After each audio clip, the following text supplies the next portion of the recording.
Today, I'm going to share some unexpected tips for growing your mortgage business. I created this video because after talking to literally thousands of loan officers who are struggling or underperforming, I realized many of them were missing one big thing. And it doesn't necessarily have anything to do with our company or services. I can't tell you how many times I've talked to an underperforming loan officer once, then again 6 months later, a year, or even 2 years later to find nothing had changed for them. They were still at the same production level they were the previous time we talked. As an outside observer, it was always easy for me to see the cause, but they just could not. So if you relate to this situation where you've been underperforming for months or even years, I think you're going to find this video valuable. You've probably heard it before, but it's 1,000% true, so it's worth repeating. Your philosophy will determine your level of success or failure with everything you do in life and business.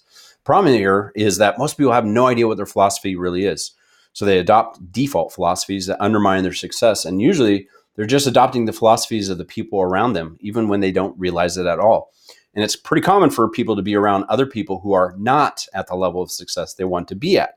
So if you're accidentally or unknowingly adopting the philosophies of unsuccessful people, what do you expect you're going to get? But the word or idea of philosophy can be pretty vague. So let's switch that word to habit. Philosophy and habit are not the same thing, but habits are the manifestation of your philosophy. They are what you're doing physically in the world. And habits, they're actually visible, measurable, and adjustable. So by focusing on the tangible aspect of your philosophy, it's easier to grasp and modify your course in business and life. So let's dive into the habits you may unknowingly have that are preventing your rise to success. Rule number one here: successful people do what unsuccessful people are unwilling to do. These are common things that successful loan officers do that unsuccessful ones don't. They don't make excuses. They do take calculated risks like investing in their business. They work longer hours and more days per week. They consistently educate themselves. They do things outside their current comfort zones. They take the time to learn new things, and they plan for the long-term goals and take actions that will move them towards those goals. That last one on the list about long-term goals is so important that I do want to focus on that. This is probably the biggest culprit to underperformance I've seen. See, most struggling loan officers are constantly in the state of survival mode.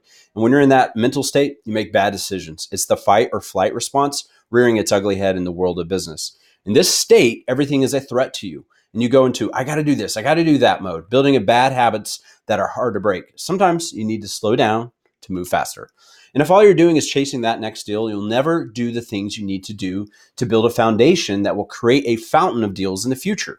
You'll never make the time to create systems that serve you and allow you to become more effective. You'll never make the time to develop habits of constant improvement.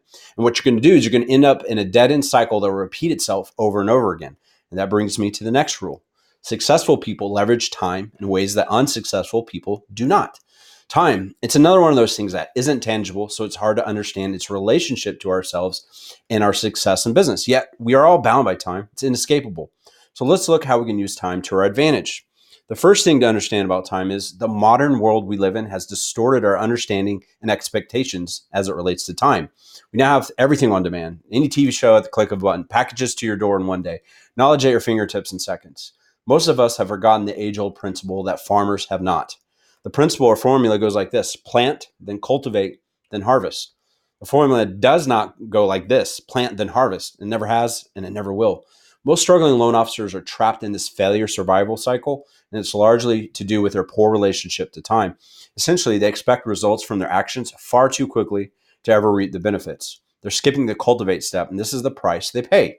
The loan officer tries something new, results don't come quick enough, or they don't see where they're headed, so they give up before a compounding effect kicks in, and they're back to the bottom, trying something new, starting over at square one, and they repeat this over and over and over again. But if you have a plan that is proven to work, especially if someone else has already proven it, and you stay the course with consistent actions and enough time, the compounding effects will propel you to new levels, and you'll get out of that cycle. You'll move towards success. The equation is this: consistent actions with a proven plan plus time equals success.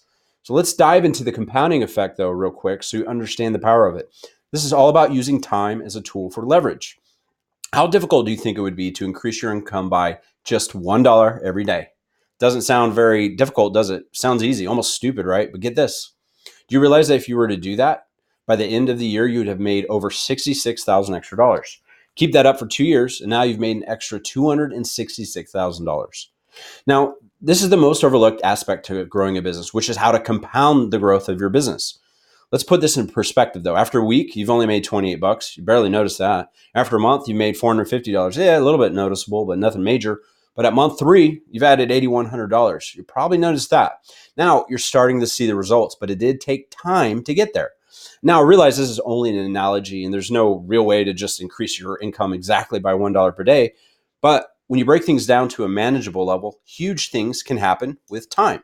Increasing your income by $266,000 sounds pretty hard, but increasing your income by $1 per day sounds easy. But do you realize they're the exact same thing? Now, there's a magic that happens with baby steps. And again, that formula, consistent actions plus time equals desired outcome. Let that sink in for a moment. But most struggling loan officers are operating with a broken formula or a version of this equation, basically. And it results in them being entrapped in that failure and survival cycle. And it looks like this: consistent actions without time equals frustration. Right? Now, don't be the loan officer who's constantly chasing the brightest, shiniest object. This is the moral of the story here. But also, don't be the loan officer who treats their latest shiny object like it doesn't work either.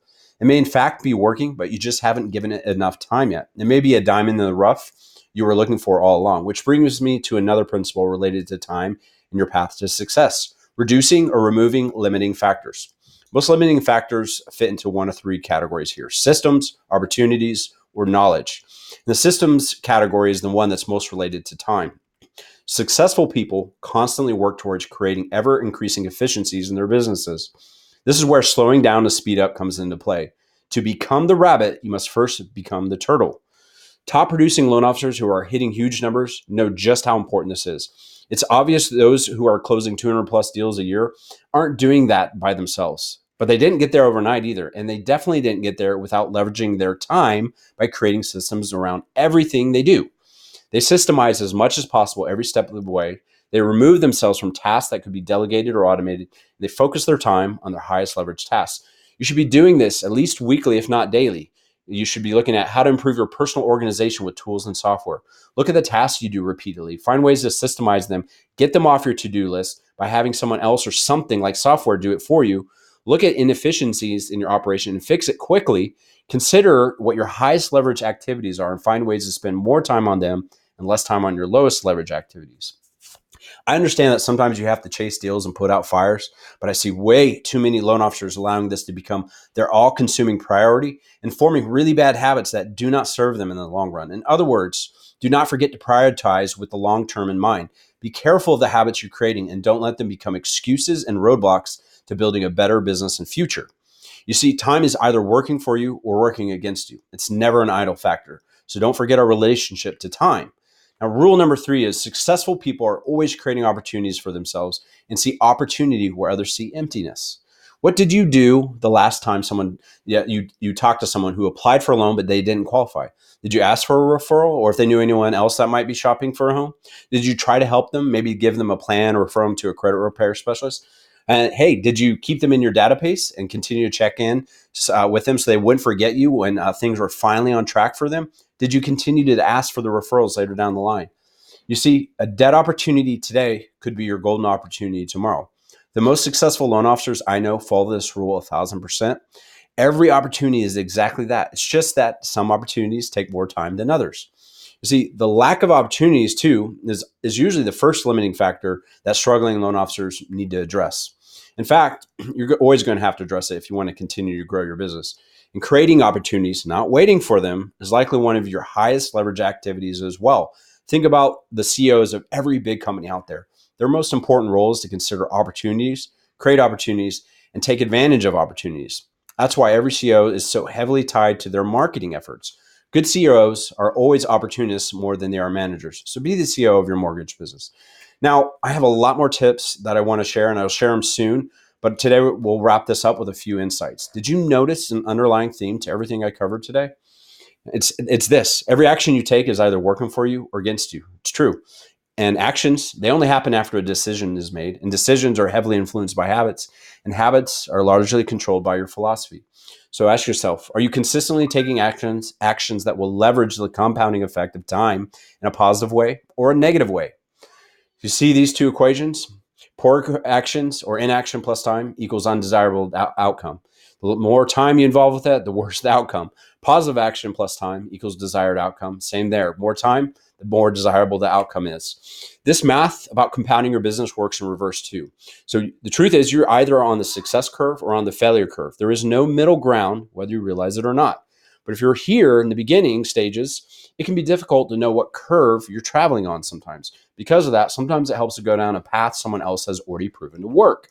So if your current limiting factors are opportunities, systems, or knowledge, you might find our programs beneficial. Our number one strength is helping you with opportunities, but we definitely don't forget about the importance of systems or knowledge either. We have all those covered as well. So I invite you to visit our site to learn what we're doing with hundreds of other loan officers to help them achieve greater levels of success. MortgageGrowthSystem.com.